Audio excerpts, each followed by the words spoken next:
అంతర్జాతీయ మాతృభాష దినోత్సవాన్ని ఘంటసాల ఘానా కళా సమితి ఆధ్వర్యంలో ఘనంగా నిర్వహించారు. కర్నూలు నగరంలోని తెలుగు తల్లి విగ్రహానికి ప్రముఖ వైద్యులు, రచయితలు పూలమాలు వేసి నివాళులు అర్పించి తెలుగు భాష గొప్పతనాన్ని కొనియాడారు.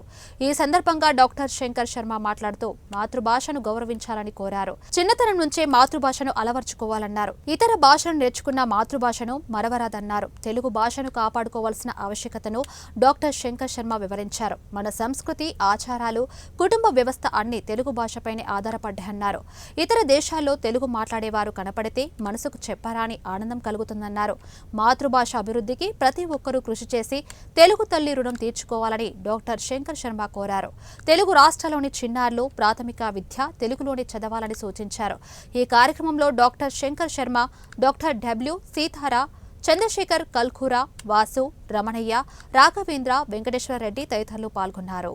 ఘంటసాల పద్మశ్రీ ఘంటసాల గారి ఈ గాన సమితి ఆధ్వర్యంలో ఇక్కడ రావడం అనేది, ఈ పండుగ జరుపుకోవడం అనేది ఎంతో గర్వించాల్సిన విషయము. ఎందుకంటే తెలుగును ఇటాలియన్ ఆఫ్ ఈస్ట్ అన్నారు. మాతృభాషను గౌరవించలేని వాడు ఈ ప్రపంచంలో దేనికి పనికిరాడు.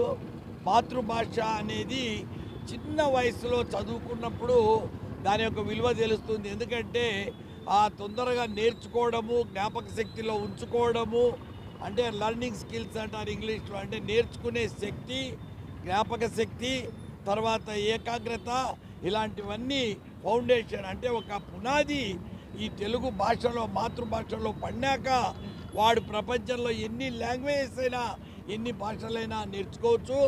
బట్ ఈ భాషను ప్రిజర్వ్ చేసుకోవడము, కన్జర్వ్ చేసుకోవడం, అంటే మన తెలుగును మనం కాపాడుకోవాలి.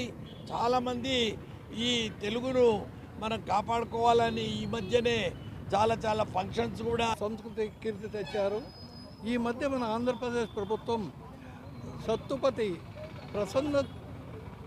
ప్రసన్నశ్రీ అనే ఒక మాతృమూర్తిని నన్నయ విశ్వవిద్యాలయం ఉపకులపతిగా నియమించింది.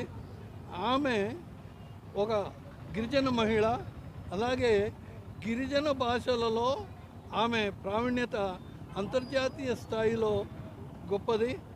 మన ఏజెన్సీ ఏరియా అంటారు, విశాఖపట్నం, శ్రీకాకుళం, విజయనగరం జిల్లాలోని గిరిజన ప్రాంతాలలో ఆమె వాళ్ళ భాషలు, గిరిజనుల భాషల పైన విశేషమైన కృషి చేసింది ఒక మాతృమూర్తి. దాన్ని మనం గర్వించాలి. చాలా గొప్ప పని.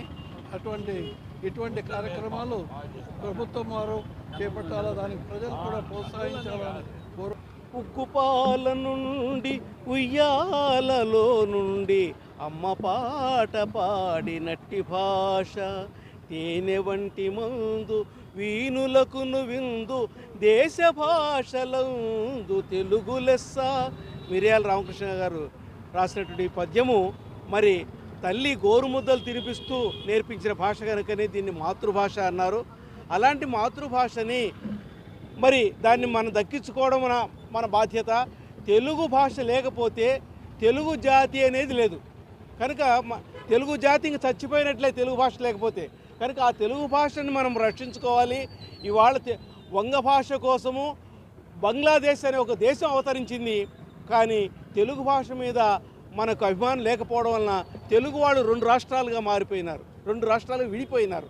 కనుక భాషాభిమానం మనకు అవసరము. మరి మాతృభూమి, మాతృభాష, మాతృమూర్తి ఈ ముగ్గురు కూడా మనము పూజనీయులు మనకి. కనుక ఆ మాతృభాషను ప్రేమిద్దాము. మనం తెలుగు వాళ్ళము, తెలుగులోనే మాట్లాడుకుందాము.